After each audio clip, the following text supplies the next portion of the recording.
네, 여러분 안녕하십니까. 2019년 8월 28일 수요일 돈이 빛나는 밤에 시작하도록 하겠습니다. 자, 오늘 양시장 모두 급등이라고 하기는 못합니다만은 반등이 좀 제대로 나오는 상황에서 마무리가 되었습니다. 코스피 지수가 0.86%, 코스닥이 2.48%로 상승 마감이 되었는데요. 예상 외다 시장에서는 이런 분위기가 좀 있는 것 같습니다. 왜냐하면 오늘 굵직한 사건이 또 하나 있었죠. 어떤 사건들이 있었는지, 그리고 어떤 시장을 좀 반등으로 이끌어내는 그런 이면에는 어떤 또 종목들이 힘을 썼는지 한번 알아보도록 하겠습니다. 오늘은 최 이사님 모시고 오늘 좋은 말씀 한번 들어보도록 하겠습니다. 안녕하십니까? 네, 반갑습니다. 네, 반갑습니다. 네네. 자, 오늘 양시장 모두 약간 좀 상승하는 분위기로 마감이 되었는데, 네. 오늘 시장에서는 큰 이슈거리가 하나 있었습니다. 일본의 화이트리스트 제외를 네네. 강행한다는 소식이 있어서 뭐 장초가 좀 흔들리지 않을까라는 예상을 하셨던 분들 많이 계실 것 같은데, 우리와 달리 양지수 모두 이제 급등하는 모습들을 보여주었네요. 네, 이게 일본의 화이트리스트 제외가 네네. 사실은 우리가 이미 다 알고 있었던 내용이고 대비를 어느 정도 하고 있었던 부분이잖아요. 그래서 일본의 화이트리스트 제외에 대한 그런 대응으로 우리가 네. 지소미아 카드를 꺼냈던 거고, 네네. 지소미아 종료를 시켜놓고 나서 너희들 계속 연장하고 싶으면 이제 원상복귀 시켜라. 이것이 우리 측의 이제 요구였죠. 네네. 근데 일본 측에서는 그렇게 못하겠다. 네. 해가지고 이제 화이트리스트를 이제 진행을 하게 되는 부분인데, 네. 여기까지는 우리 정부가 다 어느 정도 예상을 하고 있었던 부분이죠. 그럼 시장도 어느 정도 이제 네. 그런 악재들을 미리 알고 있었다, 미리 선반이 됐다, 이렇게 좀 보여지는 그렇죠. 뭐 이게 거네요. 일본이 여기서 뭐 화이트리스트 안 할래요. 지소미아 계속 연장시켜 주세요. 이렇게 네. 하는 것도 굴욕적이잖아요. 일본 그렇죠. 입장에서는. 네네. 네, 그러면 그렇게 못할 거라는 걸 이제 알고 있다는 얘기죠. 그렇게 안 할 거기 때문에 아베가 옥수수도, 네, 옥수수 얘기만 이렇게 웃기죠? 네, 옥수수도 네. 막 그렇게 막 사들였고, 네. 또 가서 또 딸랑이 짓거리 하고 온 거 아니겠습니까? 그러니까, 뭐 믿는 구석이 있는지 모르겠습니다만 일단 화이트리스트 배제를 좀 시킨 거고요. 네네. 화이트리스트를 배제하고 나면 이제 달라지는 것들이 일본 기업들이 이제 3년마다 한 번씩 네네. 이제 수출에 대한 그런 승인을 받았던 것을 네. 이제 1년에 한 번 또는 네네. 6개월에 한 번 뭐 이렇게 좀 짧은 기간 내에 받게 되는 상황이 벌어지게 되죠. 네네. 그리고 또 이제 비전략 물자들 같은 경우도 이제 캐치홀 규제라고 해가지고 그냥 전략적으로 사용할 수 있는, 즉 군사 장비에 사용될 수 있는 것이라면 어떤 식으로든 규제를 가할 수 있다, 이렇게 될 수 있습니다. 네네. 그러니까 뭐 특별하게 소재 같은 게 아니라 단순하게 뭐 플라스틱 납품한다 하더라도 플라스틱 군사 장비에 쓰이잖아요. 네네네. 네, 뭐 LED 뭐 군사 장비에 쓰일 수 있거든요. 그렇죠, 뭐 이런 그렇죠. 식으로 네. 네, 사실적으로 군사 장비에 쓰이지 않는 게 뭐가 있겠습니까? 나무는 안 쓰일 수 있어요. 식품하고 나무 정도? 네, 그 정도라고 봐야지. 식품하고 나무라는데 식품은 저도 안 먹을 것 같고요. 예, 예. 네, 나무 같은 경우에 뭐 옛날에 뭐 나무 숯 만들어 갖고 화약 만들고 뭐 그럴 때나 썼는지 모르지만 네네네. 지금 뭐 거의 필요 없죠. 그러니까 네. 그런 정도의 품목을 제외하고는 거의 대부분이 다 이 관찰 대상에 들어간다는 얘기가 되는 거고요. 네네네. 근데 이제 일본도 사실은 그게 또 불가능할 것 같아요. 다 어떻게 그걸 다 관리하겠습니까? 그 많은 그렇죠. 문자를. 네네. 뭐 세 가지도 그래서 아니고. 네. 네네네. 그래서 일본이 이제 지금 현재 이 그 화이트리스트에서 제외가 되고 나서 이런 전략 물자들을 규제하고 있는 과정에서도 약간 또 틈이 좀 있는 게 있어요. 뭐냐면 그 일본 기업들이 정부에게 네. 신청을 하는 거죠. 그러니까 등록을 하는 거예요. 사전 등록제를 네. 이렇게 해가지고 나는 이렇게 한국에다가 이런 것들 납품하는 기업이다. 알아서 잘 관리할게. 네. 라고 등록을 하게 되면은 그 부분에서 유예가 또 되는 부분이 있습니다. 그러니까 일본 기업들은 좀 번거롭겠지만은 그거는 일본 애들 사정이고요. 그렇죠. 네. 그래서 뭐 그런 식으로라도 팔아야 되겠다라고 생각되면은 아마 등록하는 업체들이 늘어날 것이다. 네네. 그렇게 해서 뭐 또 조금 풀리지 않겠느냐 뭐 그렇게 얘기 나오고 있고요. 뭐 어쨌건 일본이 백색 국가에서 우리나라 제외하고 그것을 시행한 것은 틀림없습니다. 이제 시행이 네네. 된 거고 네.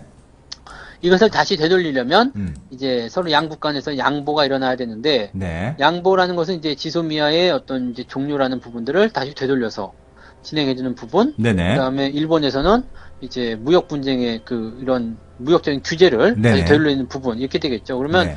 자연스럽게 이제 강제징용공에 대한 어떤 서로 입장이 상반된 부분에 대해서는 외교적인 문제로 넘어가지 않겠느냐. 네네. 뭐 이렇게 볼 수 있지 않겠습니까? 그래서 그것을 이제 미국이 해줘야 되는 건데 미국이 지금 어떻게 나올런지 모르겠습니다.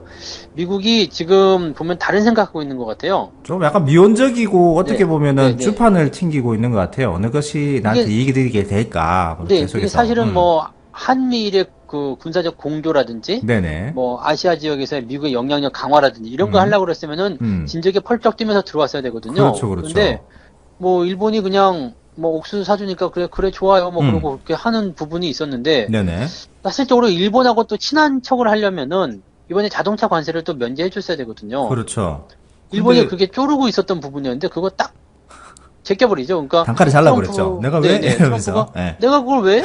이렇게 얘기 나오니까 되게 먹쓱했을 거란 이야기가 되는 야, 거죠. 옥수수 그만큼 많이 사줬는데. 네. 네네네. 250만 ton이 되더라고요. 네. 그리고 네, 이렇게 되니까 또 그것도 웃기는 건데 아베는 거기다 대고 내가 미국에게 양보한 거다. 아하. 네, 그런 포장하기 소리 해가지고 바쁘네요. 네. 또 문매를 얻어맞았죠.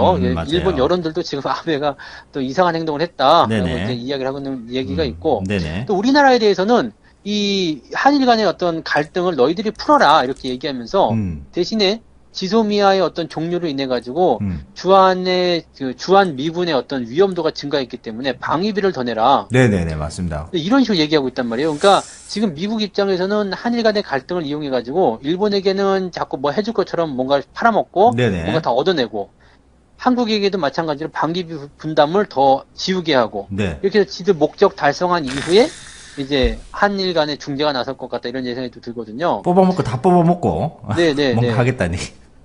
그러니까 이제 뭐 쪽발이든 양키 새끼든 간에 다 이제 필요 없다는 얘기예요. 다 적이네요. 네, 다 적이죠. 다 에너미입니다. 그래서 네네네. 비거 에너미죠. 네네. 그러니까 그렇게 생각하셔야 되는 거고 지금은 이제 우리나라가 자력적으로 힘을 좀 키워야 돼요. 그래서 네네네. 물론 이제 미국하고 붙어서 이제 뭔가 이길 수 있는 부분은 안 되겠습니다만 그래도 뭔가 우리 목소리를 낼 만한 네네네. 그런 힘을 좀 키워야 되지 않겠나 생각해 봅니다. 네네. 어쨌든 시장에는 충분히 다 반영이 된 내용들입니다. 그래서 네. 지금 현재 뭐 새로운 변수가 없었다라고 보는 거고 네네. 다만 이제 시장이 약간 걱정했었던 것은 미국에서 나왔었던 이런 장단기 금리 역전이죠. 네네네. 근데 뭐 이것도 너무 크게 해석할 것은 없는 게 그 0.05%포인트의 어떤 역전 차이가 좀 나타났었던 부분이었거든요. 10년물 같은 경우 1.479, 3년, 2년물 1.5202로 오늘 지금 현재가네요. 네. 뭐, 그러니까 너무 크게 걱정하실 만한 내용은 아니신 것 같고, 네네네. 또 역사적으로 볼 때 이제 그런 장단기 국채금리의 역전이 일어나게 되면, 뭐, 모두 다 경기 침체가 왔었다. 네네. 이렇게 하는데, 그건 이제 과거의 이야기고, 네. 지금은 그렇지 않다라는 분석이 좀 대부분인데다가, 네네. 또 경기 침체가 오는 것은 22개월, 즉 평균 22개월 이후였다라는 얘기가 나오면, 아유, 굉장히 시간이 많이 이게, 걸리잖아요. 이게 2년이란 말이에요. 그렇죠. 2년이면은 사실 지금 시장이 막 올라가고 있는 과정이라고 하더라도 이게 2년 후면은 다시 꺾이는 모습이 나타날 수도 있는데 2년 후면 경기 침체 나올 수 있죠. 그렇죠. 네네. 네, 주가도 그러니까 사이클이라는 게 있기 네, 때문에 맞아요. 네. 그런 내용인데 이것도 너무 좀 말이 안 되는 얘기가 아닌가 싶기도 합니다. 그래서 네. 뭐 그런 것들이라서 시장이 이렇게 딱히 반응을 하지 않았을 것이다. 네네. 이렇게 생각이 들고 있고요. 네네. 이제 또 다른 이제 문제거리 떠오르는 게 이제 홍콩 쪽 이쪽 문제일 텐데. 공권력이 실제로 투입된다는 얘기도 있고 지금 뭐 네네 아마도 그렇게 할 것 같아요. 네. 근데 여기다가 대고 자꾸 이제 그 미국이 갖다 불을 자꾸 지르잖아요. 아, 그렇죠. 네. 홍콩에다 그렇게 하면 니들 무역 협상 못 한다는 이런 소리 하고 있는데 사실 이거는 또 미국이 너무 개입하는 거죠. 내정이잖아요, 지금. 네, 사실 우리나라 입장을 쳤을 때 뭐 아니 우리나라 치면은 재수 없으니까 일본 대마도에서 네. 우리는 한국으로 가고 싶다 막 이렇게 네, 데모를 해요. 그럼 일본이 막 대마도 애들을 이제 혼내려고 오고 있는데 미국이 와가지고 야 대마도에도 혼내면 니네 별로 안 좋을 거다 이렇게 얘기는 똑같은 거거든요. 그렇죠. 냉정하게 얘기하면 그게 맞습니다. 네네. 대마도는 우리 쪽으로 와도 되긴 되는데 데모 좀 안 하나요? 아 그러게요. 네. 아무튼 그렇습니다. 그래서 약간 내정적인 부분들을 간섭하는 것이 좀 지나친 참견일 수도 있겠죠. 근데 뭐 어찌됐든 간에 홍콩의 문제가 해결이 안 되고 계속 이렇게 되어 있으면 좀 힘듭니다. 그래서 우리나라 쪽이나 어떤 미국이나 전 유럽이나 이런 쪽으로 해서 전체적으로 좀 악재성 상황이 일어날 수 있는 부분이 좀 있어요. 그래서 네네. 이 문제가 조금 이제 부담스럽다. 뭐 그런 정도고 시장은 지금 특별하게 우리가 뭐 지켜봐야 될 만한 악재는 별로 없다고 봐야 되는 상황입니다. 네. 그렇군요. 일단은 뭐 민주주의 진영에 있다 공산당으로 들어가야 되는 부분이기 때문에 반발이 심하긴 하겠는데 좀 사람들 좀 많이 안 다쳤으면 좋겠다는 개인적인 그런 생각이 좀 들긴 합니다. 네, 그렇죠. 자, 그래서 뭐 전체적인 해외 시장 화이트리스트에 대한 그런 상황들을 알아봤고요. 근데 뭐 그런 것들을 다 이렇게 접어두고 나서도 코스닥은 2.4% 정도 좀 상승을 했단 말이죠. 거기에서는 이제 오늘 그동안 이제 바이오주들이 너무 많이 빠졌나. 진짜 너무 많이 빠진 거 아닌가, 이제 반등 좀 해야 되는 거 아닌가라는 얘기가 실제적으로 나오고 있었고, 오늘 또 전체적으로 반등이 좀 나오는 분위기에서 한 종목만 특별하게 하한가, 네. 장중 하한가 가는 신라젠이라는 종목이 또 나오던데, 신라젠은 또 악재가 또 나오고 있어요. 검찰의 압수수색이 나왔다는 얘기가 있네요. 네. 네. 그럼 뭐 압수수색 안 해도 아는 거 아닙니까? 사실. 그렇죠. 뭐, 임상 발표 전에 이미 임원이 다 팔아먹었다 그러면은 네네네. 내부적으로 다 알고서 한 거 아니냐. 네, 뭐, 당연히 우리가 예상할 수 있는 거죠. 그냥 돈이 필요해서 팔았다. 이건 뭐, 틀에 박힌 네네네. 변명일 테고요. 돈이야 뭐 항상 필요한 거 아닙니까? 그러니까, 네. 뭐, 그쵸? 돈, 저도 지금 필요한데. 항상 필요하죠. 네. 돈은 늘 필요하죠. 네, 늘상 항상 필요한 게 돈 네, 아닙니까? 네. 돈이 필요해서 팔았다는 말이 안 되는 거고요. 하필이면 이제 임상 발표 며칠 전에 팔아먹었다는 것이 굉장히 꺼림칙한 거죠. 그러니까 굳이 압수수색 안 해도 네네. 다 알 수 있는 내용이고, 이거는. 공수가, 네.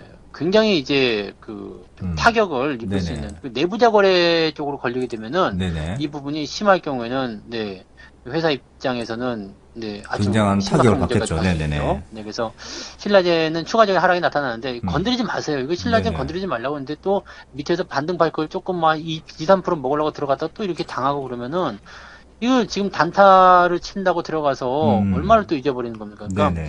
위험한 거 하지 마시고 지금 같은 때는 그냥 잘 다독거려진 거 그런 것도 사가지고 가만 놔두시면 되는데 왜 자꾸 이렇게 리스크에 투자를 하시는지 모르겠어요. 그래서 아, 이거 평당가 9만원, 10만원에서 오늘 장중 최저가가 9천원이었으니까 안타까워요. 10배 이런 거 빠졌습니다. 예. 안 하셔야 돼요. 정말 안 네네. 하셔야 됩니다. 이게 네. 15만 원짜리 가던 거를 그 당시에 이제 매도를 쳐가지고 그렇게 보여드린 건데 이게 네. 지금 말이 안 되는 부분이죠. 그러니까 네네. 그냥 건드리지 마시고 또 바이오 쪽에서도 뉴스 나오는 것도 웃겨요. 네. 지금 바이오 쪽에 보면은 뭐 이제 많이 빠졌다 뭐 이런 식으로 네네네. 뉴스가 나왔잖아요. 맞아요. 뭐 반등이 나올 것이다. 실제로 오늘 셀트리움 같은 경우 좀 많이 올라오더라고요. 헬스케어 같은 경우는 네. 10% 정도 네. 올라왔고, 그러니까 헬스케어도 바이오 뭐, 네네. 쪽이 좀 올라오니까 이제 음. 그런 뉴스들을 좀 내보내는 것 같은데 음. 사람들이 전부 다 뭐라 그러냐면 야 바이오 끝났어 이 새끼들아 뭐 뉴스 다 뻥이야 막 이렇게 댓글들 많이 달더라고요. 네네. 근데 이걸 딱 따지고 보면은 사람들이 다 끝났어라고 한다라면은 이제 바닥이다라고 또 역설로 생각할 수도 있잖아요. 그렇죠, 근데 그렇죠. 네네. 중요한 거는 이제 사람들의 반응이 중요한 게 아니라 뉴스에서 지금 바닥이다라고 얘기하고 있다는 거죠. 아, 바닥이니까 그, 이제 반등할 때 네, 됐다? 네, 네. 네. 순진한 사람들 같은 경우는 사람들의 말을 믿는 게 아니라 뉴스를 믿어요. 이거 왜냐면 무슨 기준으로 바닥이라는 얘기를 하는 건지 모르겠네요. 그죠. 왜냐면 네. 뉴스에서는 이제 고점 대비 많이 내렸다라는 근거 제시하고요. 또 연구원들, 그 증권 연구원들 있잖아요. 네네네네. 그 증권회사 다니는 사람들. 네. 이런 사람들이 의견을 가져가 쓰는 거예요. 그러니까 반등이 나올 것이다. 많이 빠졌다. 많이 빠지면 올라가는 것이 일반적이다. 최근에 외국인들 매수 들어온다. 뭐 이런 식의 얘기가 나오는 거죠. 맞습니다. 네. 근데 요거를 이제 지난번에 말씀했지만 그동안 많이 하락한 것에 대해서 반등이 올라온 것은 거의 대부분 쇼커버링이에요. 네. 아, 네. 네. 이제 뭐 공매도 친거에 대해서. 네. 그죠. 공매도 환매에 대한 부분이면은 매수가 일단 들어가야 되니까. 네네. 뭐 이걸 매수라고 보면 안 되잖아요. 그냥 갚는 건데. 그러면 아무것도 없는 거거든요. 실체가 없는 건데. 네. 여기에 대해서 아직도 이제 대응하고 있다는 건 부담스럽죠. 그래서 아직 바이오 업종들은 깨어날 때가 아직 안 됐고요. 네네네. 조정에 대한 부분들이 단기 반등 나오고 또 내려갈 수 있는 부분이 있어요. 그러니까 항상 조심하셔야 되는 게 바이오죠. 네네. 지금 어지간하면 바이오 종목들 뭐 조금 올라온 데서 또 건드리고 뭐 단타 조금 먹으려고 들어가지 마시고 네네. 그냥 다른 쪽으로 귀를 기울여 보시는 게 훨씬 더 유리할 거라 생각합니다. 네, 뭐 전체적으로 뭐 코스닥이 많이 올라왔던 게 뭐 셀트리온, 헬스케어, 셀렉스임스 이런 종목들이 뭐 3%, 4%, 많게는 10%까지 올라가면서 전체적인 지수를 견인하는 모습들이었는데 말씀해 주셨듯이 반등파를 먹기 위해서 뒤로에 들어가서 고생하시는 일이 없으셨으면 좋겠다는 말씀을 드리도록 하겠습니다. 시장에 항상 어떤 그 흐름들이 있게 마련인데요. 단체 행동을 하게 되고 단체 행동을 하다가도 또 반등 나올 때는 또 잠시 반등이 나왔다가 잠시 기분 좋게 만들었다가 또 빠지게 되면은 또 이제 손절 못 하시고 아예 뭐 더 물려버리시는 분 더 많이 계신데 모든 종목들이나 어떤 그 큰 추세나 투자를 하시기 위해서는 어떤 큰 추세를 보셔야 되는데 어떤 큰 시세는 시세에게 물어봐야 되는 그냥 있는 그대로를 받아들여야 되는 상황이지 않나 싶습니다. 그래서 너무 뉴스나 주변 지인들의 어떤 얘기를 듣지 마시고 시세 있는 그대로 보셨으면 좋겠다는 말씀을 좀 드리도록 하겠습니다. 오늘 마지막 구호는 시세는 시세에게 물어라고 하고 마무리하도록 하죠. 네, 시세는 시세에게 물어라. 네, 하셔야 되나요? 네, 그걸 같이 하도록 하겠습니다. 또 메아리가 되지 않을까 싶은데. 네, 알겠습니다. 네, 같이 하고 잘 맞춰보죠. 네, 마무리하도록 하겠습니다. 자, 하나, 둘, 셋. 시세는 시세는 시세에게 물어라. 물어라. 네. 수고하셨습니다. 고생하셨습니다. 네.